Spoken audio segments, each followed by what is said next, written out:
The mules are in the corral. Welcome to Mule Talk, and I'm Cindy K. Roberts, your host. We have a reoccurring guest, and she needs no introduction. This gal is at the top of her game. We are again talking with Meredith Hodges from the Lucky 3 Ranch. Meredith, welcome back. Well, it's good to be back, Cindy. Good morning, and it's always fun to talk to you because we get into some of this detailed stuff that, you just don't hear about. Well, I know, and this week we're going to be talking about the round pen.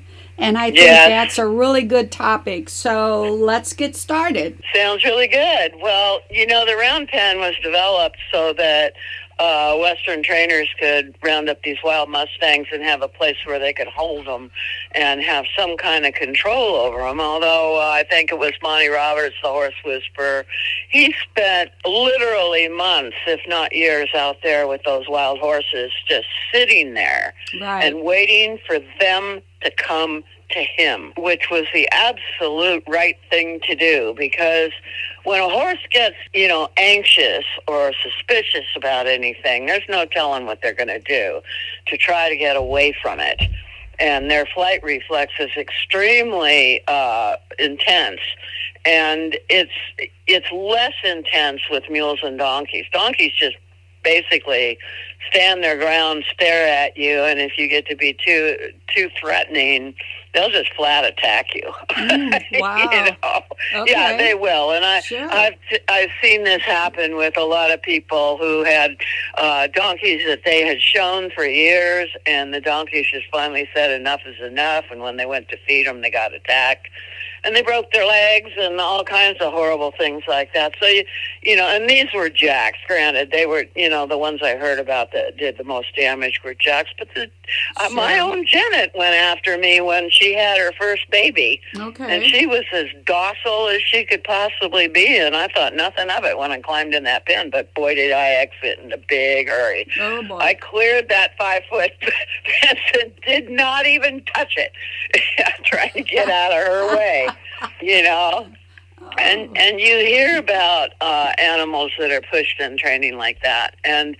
But the thing is, we get so caught up in the behaviors and how we want to change these animals' behavior that a lot of times we don't think about what that round pen training is demanding physically from these animals. Now, I've listened to a lot of trainers of event horses, thoroughbreds, warm bloods, bigger horses with longer legs, and even drafts and everything. And they were saying years ago how detrimental starting an animal in a round pen really was, and how they didn't like the round pen, at all. And so, I was starting mine in the round pen too, but they did make me think about what the ramifications were about putting an animal that's untrained into a round pen from the beginning. And I got to thinking, they have a point. Because when you put an animal in a round pen that has not had any real training, and you're trying to do all the training to gain control in the round pen, you're going to have an animal that's going to get anxious. He's going to try to get away from you. It's going to make him run faster. And a lot of times if the walls are solid, when they're going around, they lean so much like a motorcycle that they're galloping on the fence.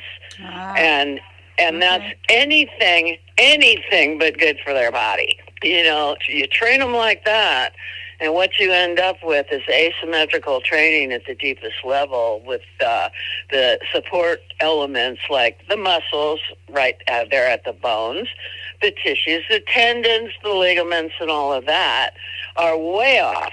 And they will develop soreness and sometimes, almost permanent asymmetrical support to those bones. We're not talking about bone muscle. We're talking about the stuff way deep in that's wrapped around not only the bones, but the organs as well. So you get organ dysfunction, you get movement dysfunction, you get soreness in the body. It can affect their digestive tract and cause colic and founder. And if they're not getting the right nutrients, it can even affect the shape of their hooves. And so this is, I think why a lot of people were saying that they didn't like the round pen, training because they were seeing these kinds of things in the animals. And nothing was being done before they were thrown into the round pen and asked to lunge. So I got to thinking about it, and I thought, if you spend time with them, going ahead and doing this leading training thing that I do on the hourglass pattern in the elbow pull and the snaffle bit, and ask them to go ahead and develop these core muscles before they go to the round pen. Then by the time they get there, this takes almost a whole year. It takes 6 months just walking in the round pen and learning all the things that go along, or on the hourglass pattern, and learning all the elements of that. And then that addresses postural balance. And then you have to spend another 6 months adding coordination to the whole equation. And you do that by asking them to go over and through obstacles in good posture. By the time you get done with that, that's about a year's worth of training that you can do without a round pen. Okay. However, if you are dealing with a Mustang or an animal that hasn't been touched and is not young, and even if they are young, they're going to have a strong flight reflex. They're going to be very suspicious of you. And you can't exactly put a halter on and go through the hourglass pattern and expect them to just be led. That in itself is, that is a challenge. Wow. So what you need to do is you just need to put them into, a fairly decent-sized dry lot. I wouldn't say any bigger than maybe an acre to start with. Okay. And it's preferable to put them in something like a 50-foot by 50-foot pen. And then just start the routine. And the routine is that you feed as I describe. Okay. And when you do it at the same times every day. Hay in the morning, hay midday, the oats mix in the evening. And when you've got that oats mix, you can encourage them to come closer to you as you're pouring it into their little buckets or into their feeders or whatever, and talk to them. And just do the Monty Roberts thing. Just introduce yourself. Don't put any pressure on them, and allow them to come to you. And depending on what animal it is and what their personality is and how suspicious they really are, how anxious they are, that's going to be different in every single animal. But you need to learn how to exercise patience and not get in a hurry and let these things happen. Let them take the lead on that. And then you just kind of fall into it. And you begin to negotiate with them how much you're going to pet them. Because, even in the beginning, if they let you pet them, it doesn't mean they're going to let you stand there for 20 minutes and do it. Right. They may only have a tolerance for a couple of seconds. So you kind of got to adjust to what's going to be good for them. And just don't get in a hurry about the whole thing.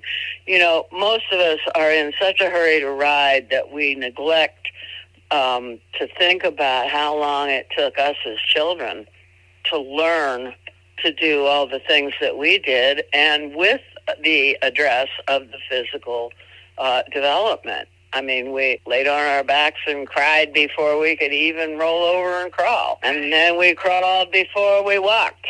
And then we did kind of a teeter-totter tipsy thing for quite a while before we could walk very well. Mm. And we definitely walked before we ran. And how long did that take?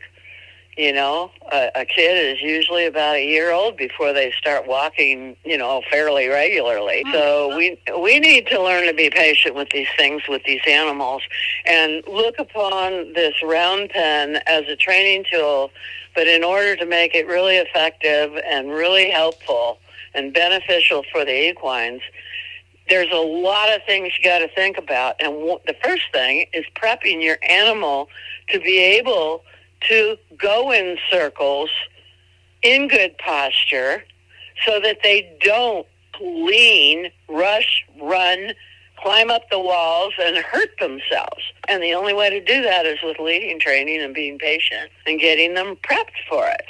And like I said, we do the preparation, walking through the hourglass pattern with its bends and curves and straight lines and halts and all of these things. And at the same time, they're becoming attentive. And this is assuming that they will come to you of their own free will when you go to halter them. That's the first thing you got to do, is get them to come to you, allow them to be haltered and led to the working area. And if you don't have a round pen, you might say, well, I can't do this because I don't have a round pen and I don't have the money to get the materials for one right away.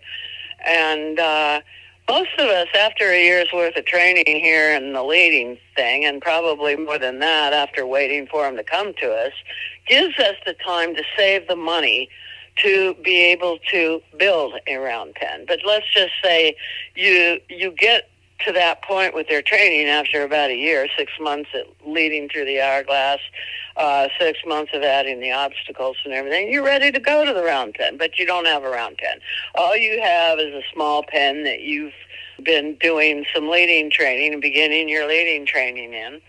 And but now you want to do a little lunging. Well, the first thing that I did was I knew that if I put them in the square pen, they were going to stand in a corner. They were going to run to a corner and put their butt to me, right. And I couldn't keep them going, So that was a little bit of a challenge, but. Sure. And I didn't have a round pen. I didn't have a round pen then, but I needed to move to that next step. So what I did was I bought myself some 16-foot rails, and I could afford 4 16-inch rails. So I got those, and I crossed the corners with them. I cut out the corners in the square pens. So although the sides weren't round, but the corners weren't square. So I could actually keep them going around like it was a round pen. And it was a little difficult because sometimes those pens were more than 45 feet across. And so I would have to run a bit to keep up with them and keep them going. So, and then, of course, when you're running like that, then they don't like it. No. They get anxious and they won't slow down, and they get a little fast and slow, and they don't pay attention to you other than to go, that freak's running after me, which only exacerbates the situation. So I thought, well, this round pen is more important than I thought it was. So I did manage to save up enough money for the poles for a 45-foot round pen and 2x12s to go ahead and attach to the poles. And they were just regular wood. I didn't worry about getting anything really expensive. I did try doing tires. I did try doing electrical tape. I did try doing things. They went right through the electrical tape because they got anxious, didn't like to be chased in the circle, didn't want any part of it. So they went through that. They went over the tires. They can really jump, let me tell you. And on that note, even when I got my 5-foot round pen built with the 2x12s, if they didn't like being in there with me, they went over it anyway. I'll be darned. So that just made me think about how important that leading ground training really is, because that's a bonding issue when you do that, as well as a physical development setup.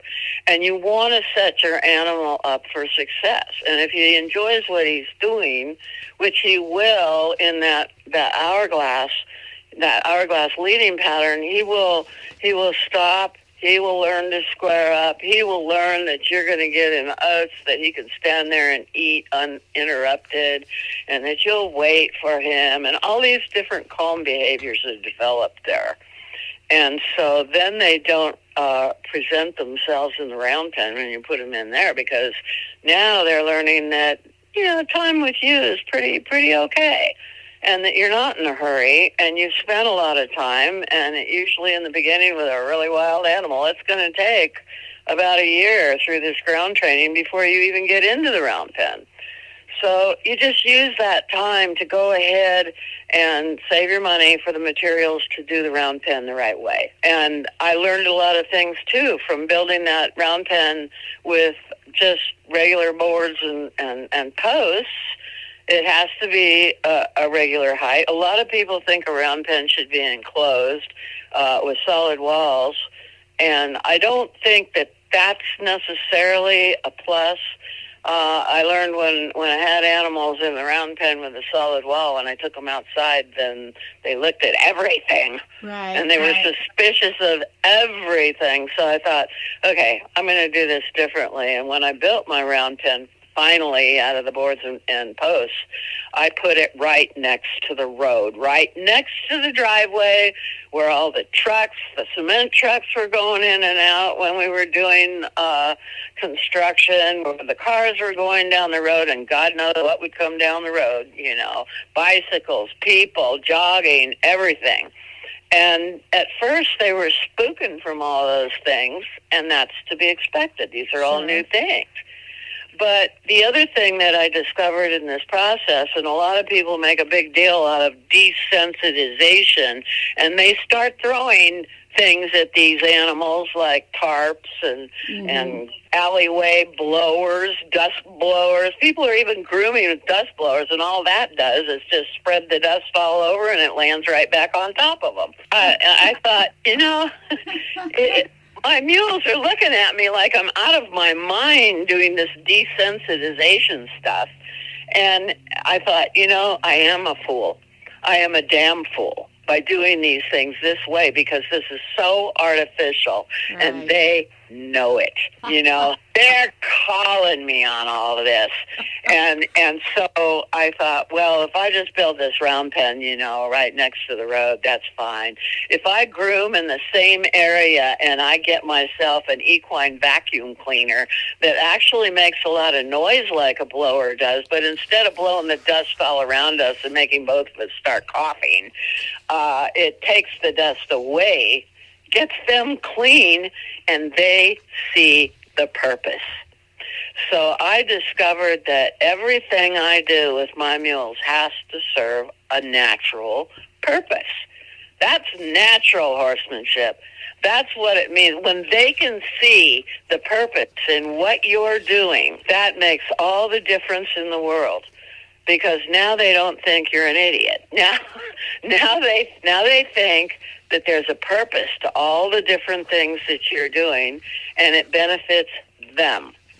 And when they get to the round pen and start going around on a circle, and let's just assume you pick the flattest place on your place to build this thing and to make it round, it makes sense, if you're spooking them by running at them, that maybe you need to build a round pen that you don't have to run in. And I have found that 45 feet is ideal to allow me to, if I have to take a step towards them, I can without running. It gives them enough room in the circle so that they can stay on the circle easily without exerting their bodies in an erratic way.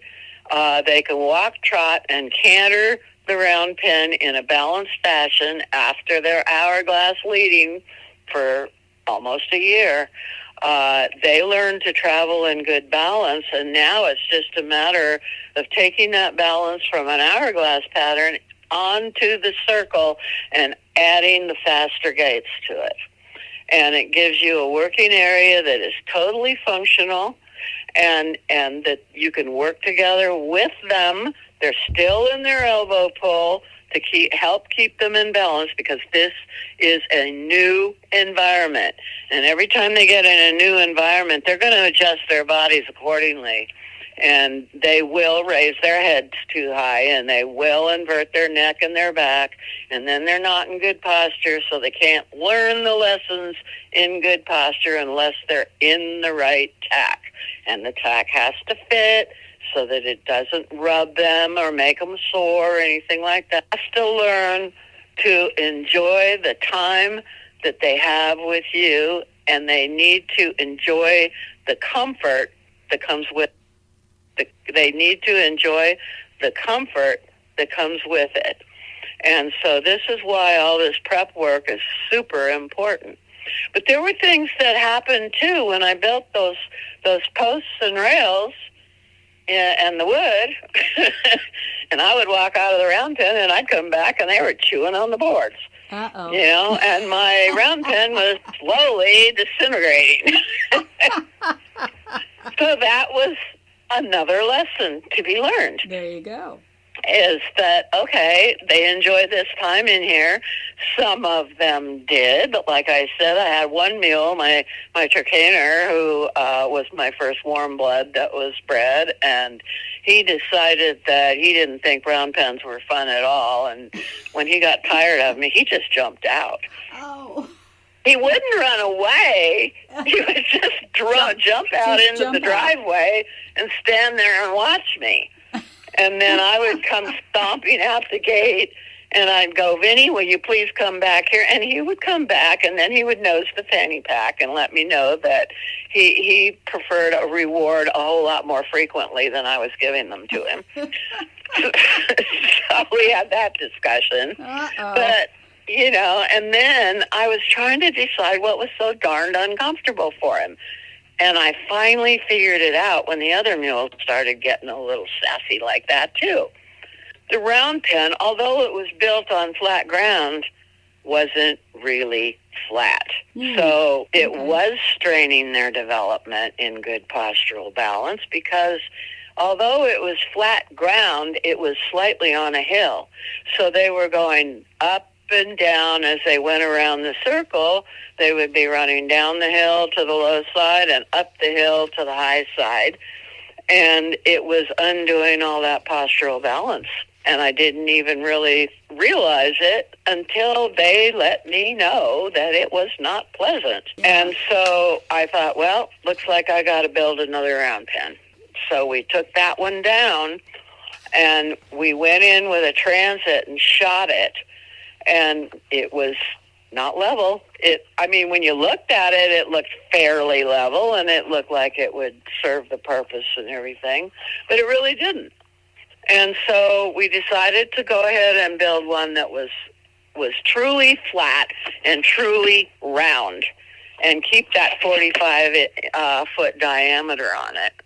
And so this required first a lot of grading that we had to do to make it flat ground. And then we realized that we were going to have to bring in fill dirt to make it level because it went down so much on that one side. And so we did. The other thing that I had to pay attention to was the ground floor. Now, it was adobe, and that was good because it would pack really well. But we needed to make sure that it got packed super well so that when I was doing the halts and asking them to stop from a canter or from a trot and all that their hindquarters would easily come underneath really well and slide on that surface. And that's what you're prepping for a reining mule. But if it hurts them when they do it, they're not going to want to do it.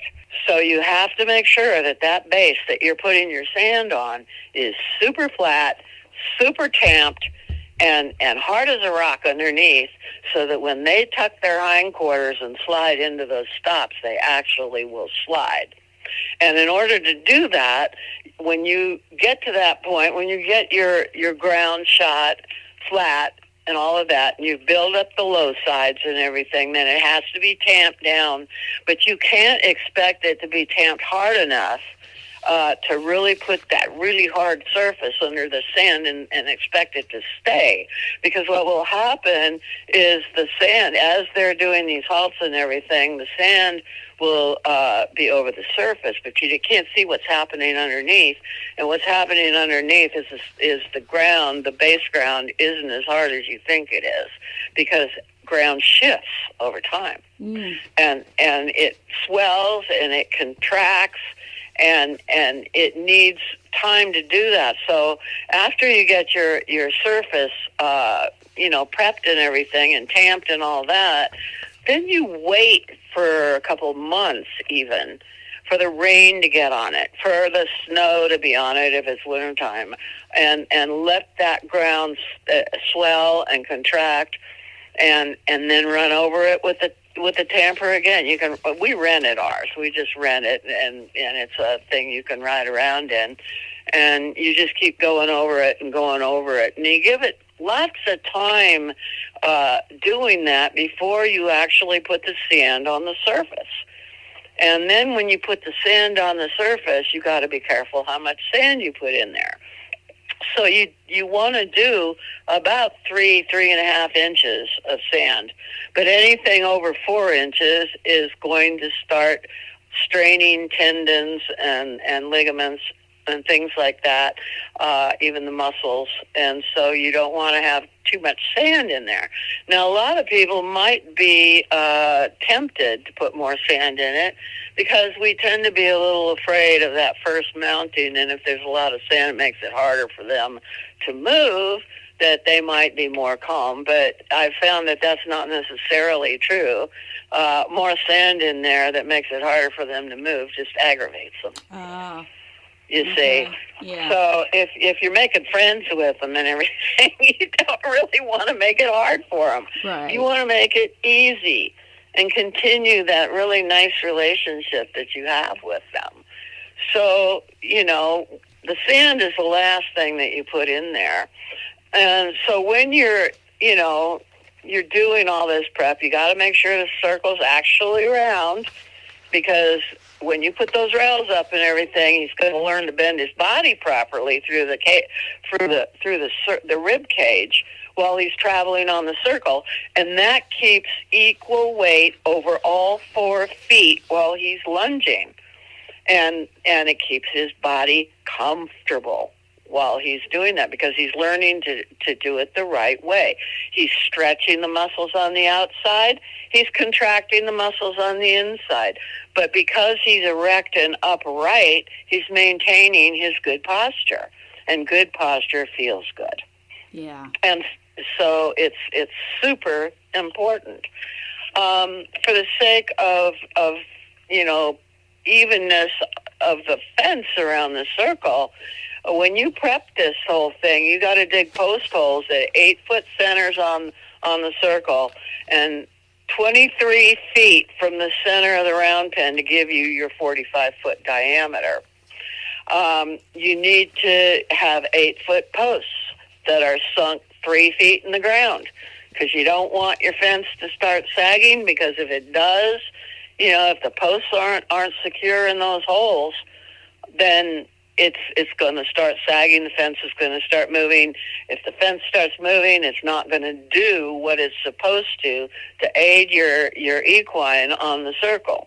It's going to start getting flatter in some spots and not round, and it just makes kind of a mess as the ground shifts, as the boards slip, and all of that. So we decided, after having to replace boards that they were chewing on and watching these boards warp and everything, that it might be cheaper to, when we're building this new round pen, to have steel posts with wings on them to attach the boards to with bolts. Because then the boards, we wanted to keep them wood, because steel would be too rigid, and then we'd be doing a paint job on the whole round pen every time one board was bad. So this way we could attach and unattach individual boards and replace them as they got worn.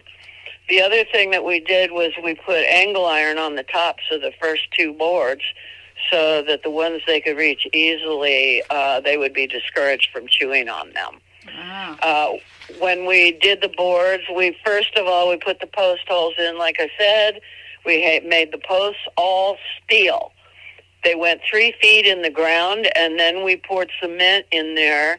Before we put any boards on it at all, we stuck the posts into the holes and put in a little bit of concrete to hold them upright. Then we measured everything, and then we put the top and bottom boards in there to hold the posts in place, and then we poured more concrete in it when it was standing up straight.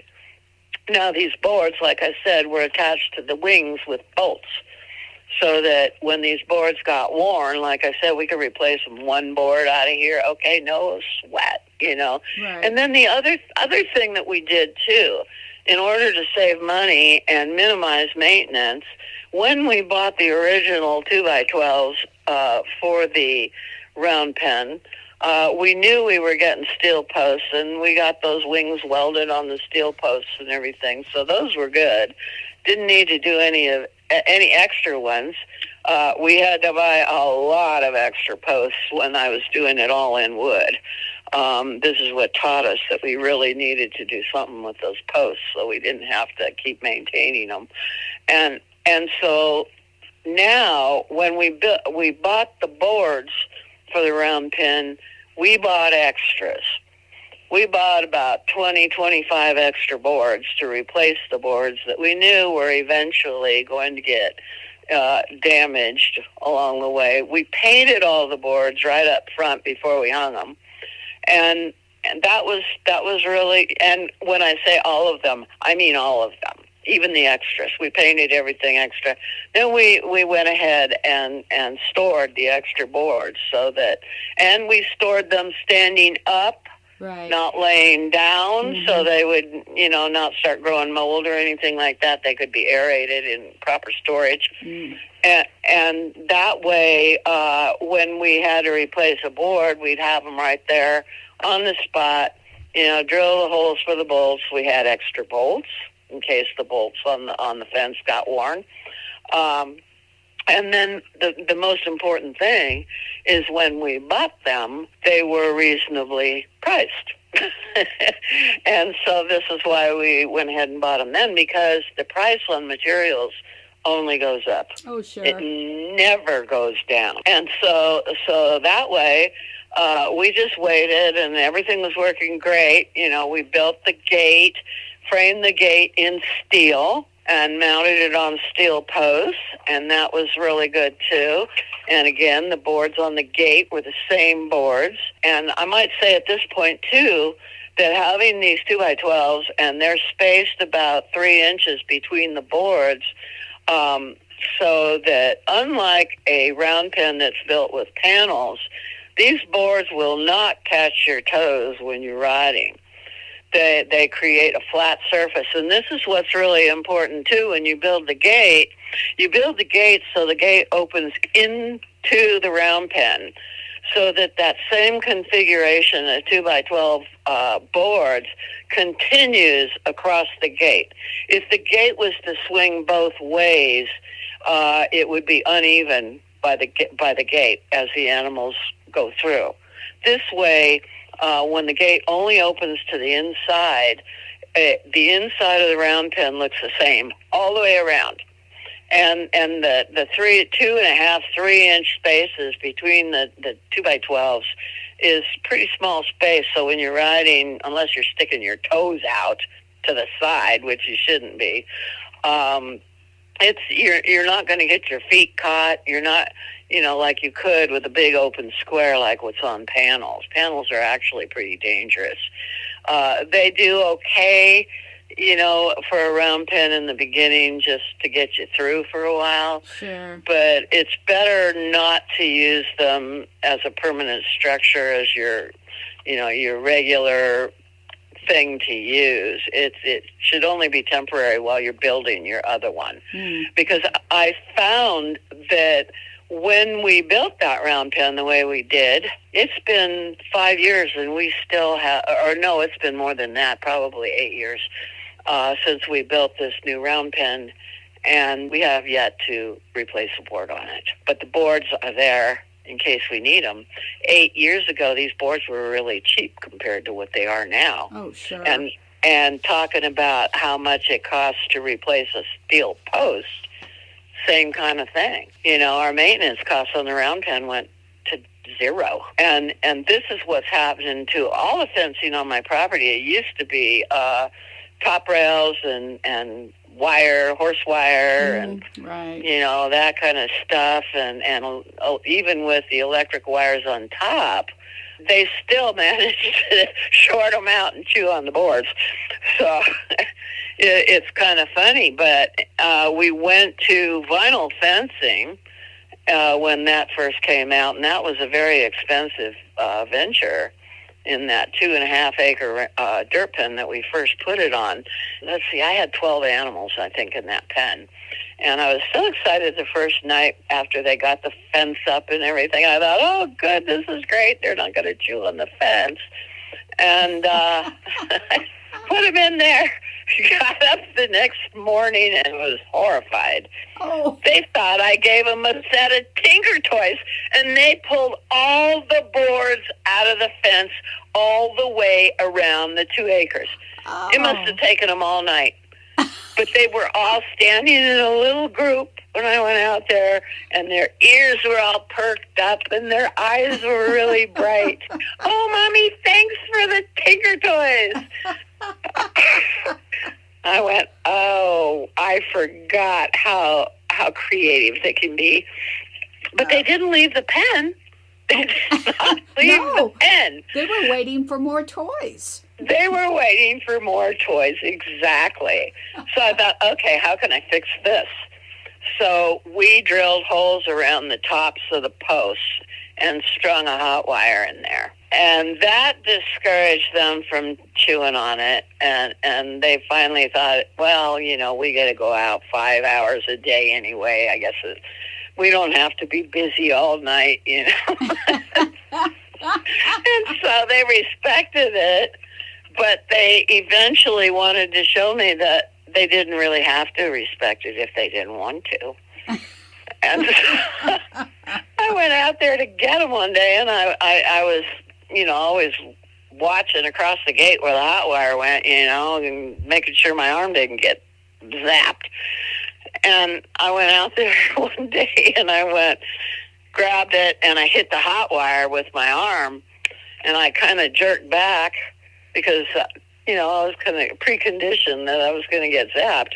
So every so often we fix it and get it so it's ungrounded again, or it's grounded and it works. And so they don't know when I'm going to do that. So they short it out, and then we randomly turn it back on. And we have come to a negotiation about that, so they stay off the fence. But this is how they kind of tell you how to build the fences that are going to contain them. Oh, yeah. And they have really, just through steering me through all this stuff, they steered me through the building of this round pen.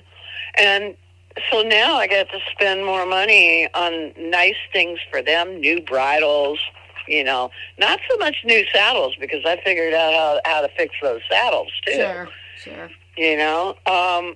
But the way we do this round pen is so good, and it really is something that you want to address with your equine, and you want to do it properly, because when you do, it does nothing but enhance the way that they're being trained. You need this round pen, and you need it done correctly. And the other thing you can do, if you like to do group lessons, since everybody's doing it, learning everything the same way because of your consistency, your patience, your way of dealing with all these training issues, you can lunge multiple animals in the round pen, and they all know what you're saying, your verbal commands, your body language, they all learn the same thing. If you want to work one at a time, you maybe want to lunge 12 at a time, like I do, and you go ahead and lunge them. But then let's just say you want to ride some. Of course, you're not going to ride 12. So you might want to hold 3 of them there to ride, in addition to the ground driving and everything else that they've learned. So you put away some of them, but say you want to put some on the outside and tie them out there while you ride the other one inside, you can do that. They learn to ground drive in a confined area in a round pen. You can do that one at a time.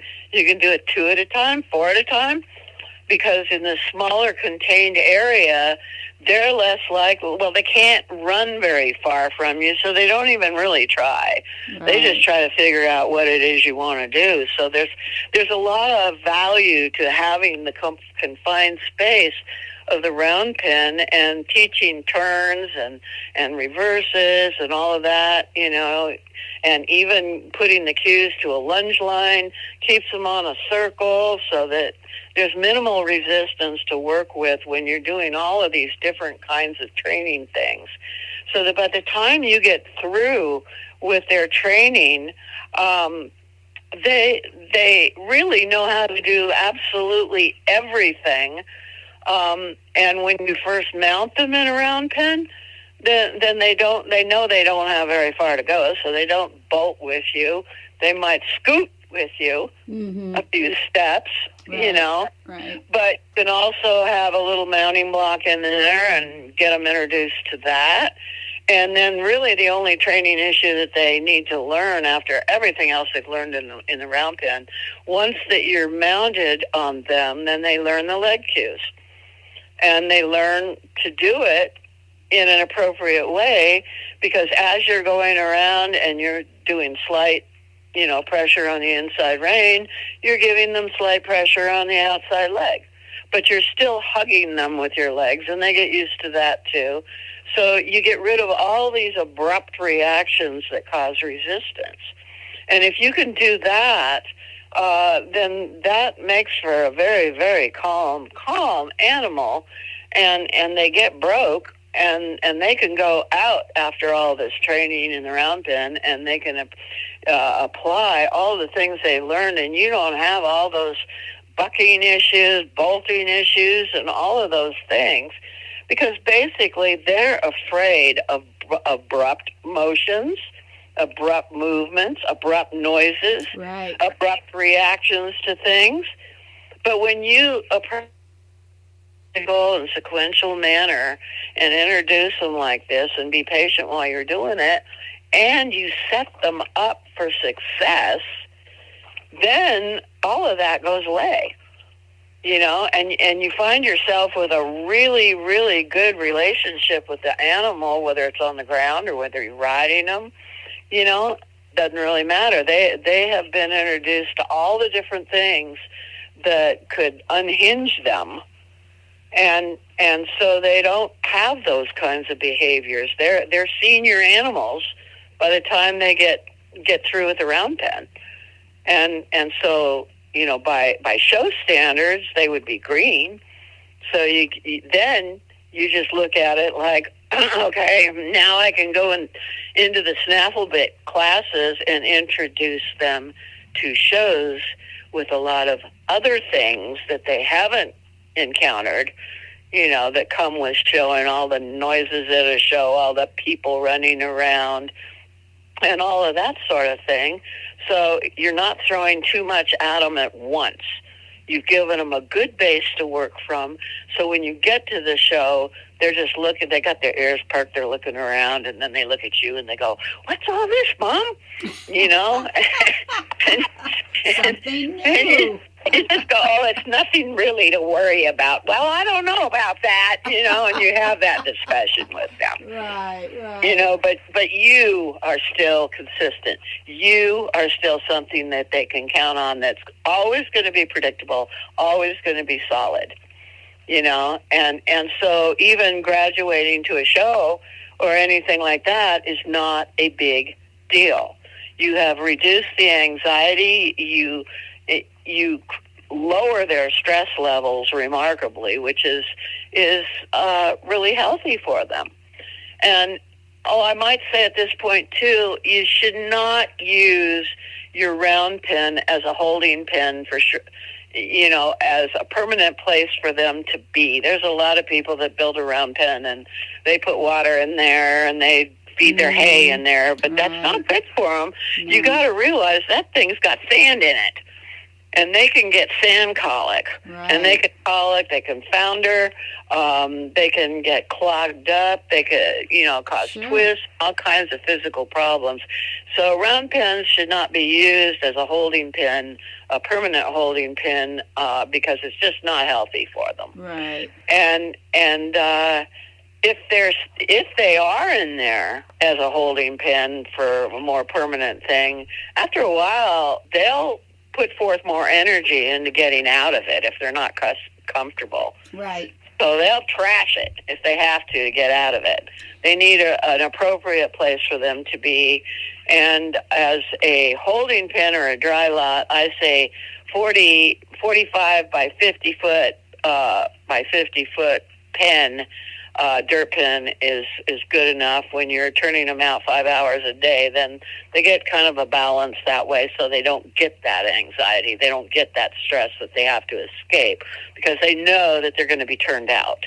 And the 50 by 50 foot holding pen is enough room for them to play if they so desire. And I use those for multiple animals, but most of my animals are in stalls and runs, and the runs are 12 by 36 at the max, and 12 by 24. Right. And they don't care. And when it's not appropriate for them to get out on the hay fields or on the turnout fields while they're growing from March to June, we just turn them out into those larger dry lot pens just so they got enough room so they can run around and play. And then we put them back into their stalls and runs where they've got 12 by 36 feet. And again, if they think they're going to get out into an area where they got a little bit room to stretch and play, then they don't get bored. They don't hang in the corners, or anything. And they don't have to have round bales in front of them all the time or anything, because that's not really healthy for them. Right. And I really discourage the use of hay nets or anything else that slows down their feeding. They'll decide how fast they want to eat. And if they're fed 3 times a day, they're not going to get all anxious about it. Okay. And a lot of those things are built with nylon webbing, and that's not good, because that stuff can be ingested. Right. It can be chewed up and ingested and cause impactions. So that's not healthy either.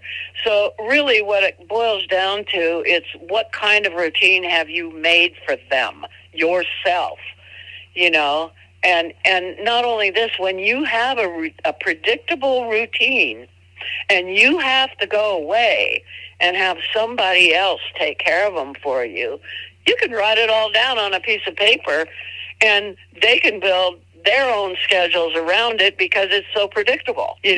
When you feed at 7, at noon, and at 5, that's when your substitute feeds. What you feed is right there.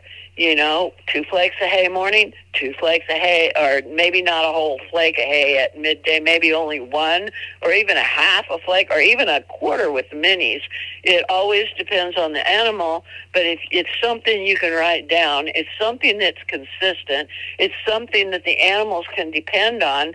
So as long as these people can replace the things that you do for your animals, they're not going to miss you that much. They will be glad to see you when you get back, because granted, the people that you have replacing you are not ever going to be you. Right. But then they're not going to be doing the important things like training either. Yeah. I really like your approach to this round pen training, because it really simplifies things and it's very logical. It lays it out as to what its purpose is, and there really shouldn't be any stress or anxiety when you put the animal in there. So not for you or the animal. Yeah. So. And if things aren't working out, as say you want to reverse, then maybe you need to practice your body language. Yeah. Because there are very certain things they learn, how to do that are not happening during the leading training, like where your body needs to be to make them go ahead and go around the round pen. But the first thing is, a lot of people will say that their animals are lazy. This one just likes to go slow, or this one likes to go fast.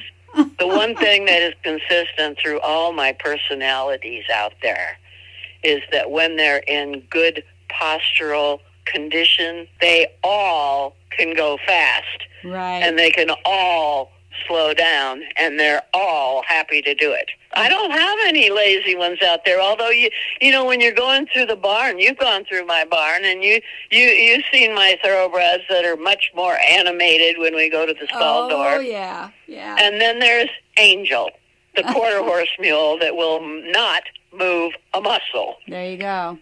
That just stands there looking like, oh, well, yeah, maybe I'll just walk off.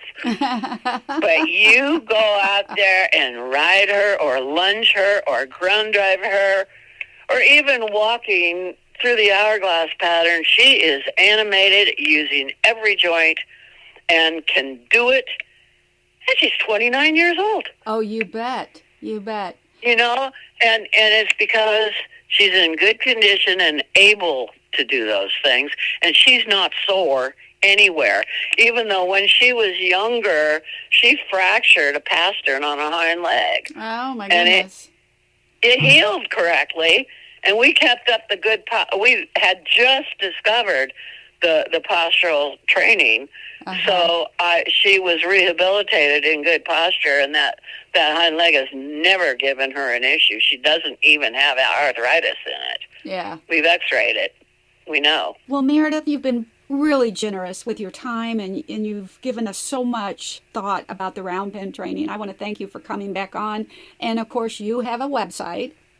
Yes, I do. My website is at www.lucky3ranch.com. And if you look under training, there's a lot of free information under there about all the stuff we're talking about. And if you have any more questions about details, you're welcome to email me at Meredith, Meredith, at lucky3ranch.com. I have a Facebook page at Meredith Hodges, public figure, where a lot of these things are posted as well.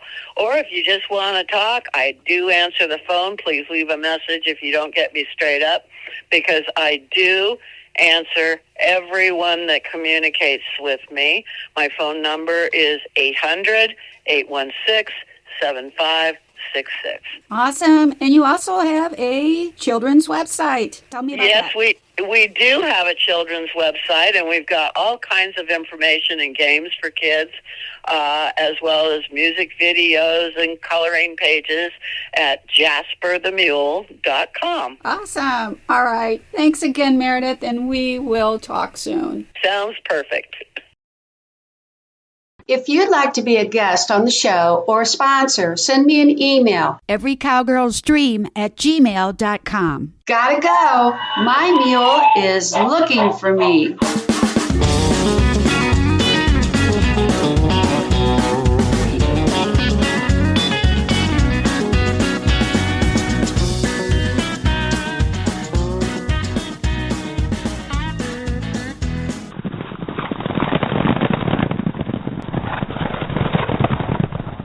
Mule Talk is an Every Cowgirl's Dream production.